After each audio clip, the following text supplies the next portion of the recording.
മണ്ണിൽ മുളച്ച് കഷ്ടപ്പാടിൻ്റെ വെയിലിൽ വാടി പ്രാർത്ഥനയുടെ മഴയിൽ തെളിഞ്ഞ പൂവ്, കേരളത്തിൻ്റെ മകൾ, ഇന്ത്യയുടെ അഭിമാനം, സഭയുടെ മുത്ത് വിശുദ്ധി അൽഫോൻസ. 1910 ആഗസ്റ്റ് 19 കോട്ടയം ജില്ലയിൽ കുടമാളൂർ എന്ന കൊച്ചു ഗ്രാമത്തിൽ ജോസഫിൻ്റെയും മേരിയുടെയും മകളായി അന്നക്കുട്ടി ജനിച്ചു. വളരെ ചെറുപ്പത്തിലെ അമ്മ നഷ്ടപ്പെട്ട അവൾക്ക് പേരമ്മയായിരുന്നു വളർത്തമ്മ.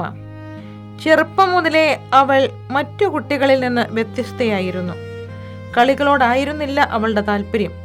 പള്ളിയും ജപമാലയുമായിരുന്നു അവളുടെ ലോകം. ജീവിതം അവൾക്ക് എളുപ്പമായിരുന്നില്ല. എങ്കിലും അവൾ തകർന്നില്ല. കാരണം അവളുടെ ഹൃദയത്തിൽ ഒരു ജ്വാല കത്തുന്നുണ്ടായിരുന്നു. ഞാൻ യേശുവിൻ്റേതാണ് എന്ന ഒരേ ഒരു ആഗ്രഹം. 1927 ഭരണങ്ങാനത്തെ ഫ്രാൻസിസ്കൻ ക്ലാരിസ്റ്റ് സഭയിൽ അവൾ പ്രവേശിച്ചു. സിസ്റ്റർ അൽഫോൻസ എന്ന പുതിയ പേര് അവൾക്ക് ലഭിച്ചു.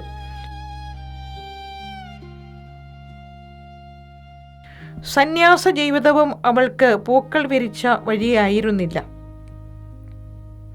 അത് കുരിശിൻ്റെ വഴിയായിരുന്നു.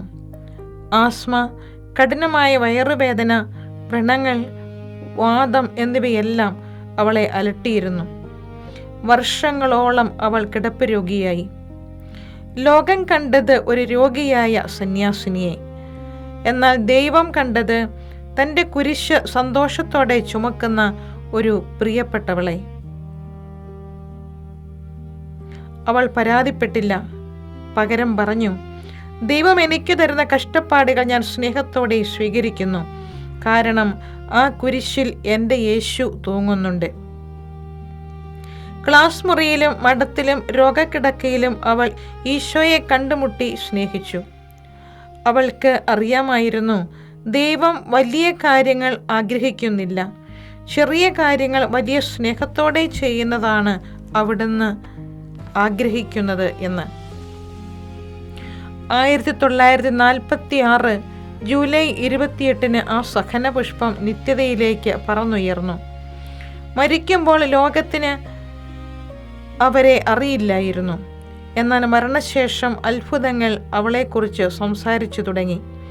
ലക്ഷക്കണക്കിന് ആളുകൾ അവിടേക്ക് ഒഴുകി. രോഗികൾ സുഖം പ്രാപിച്ചു. നഷ്ടപ്പെട്ടവർക്ക് സമാധാനം ലഭിച്ചു, ആശ്വാസം ലഭിച്ചു. ഭരണങ്ങാനം തീർത്ഥാടന കേന്ദ്രമായി.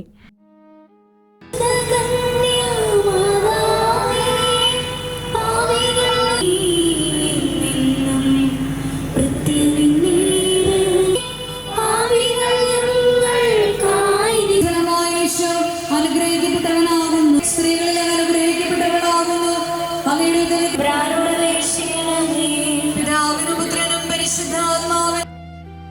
1986 ജോൺ പോൾ രണ്ടാമൻ പാപ്പ അവരെ വാഴ്ത്തപ്പെട്ടവളായി പ്രഖ്യാപിച്ചു. 2008 ഒക്ടോബർ 12 റോമിൽ വെച്ച് ബെനഡിക്റ്റ് 16 പാപ്പ അവരെ വിശുദ്ധ പദവിയിലേക്ക് ഉയർത്തി. അങ്ങനെ അവർ ഇന്ത്യയിലെ ആദ്യത്തെ വിശുദ്ധയായി. ഇന്ന് വിശുദ്ധ അൽഫോൻസാമ്മ നമ്മോട് പറയുന്നു, മക്കളെ, നിങ്ങളുടെ ജീവിതത്തിലെ കുരിശുകളെ ഭയക്കരുത്, പരാതി പറയരുത്. അതിന് യേശുവിൻ്റെ കാൽക്കൽ സമർപ്പിക്കൂ.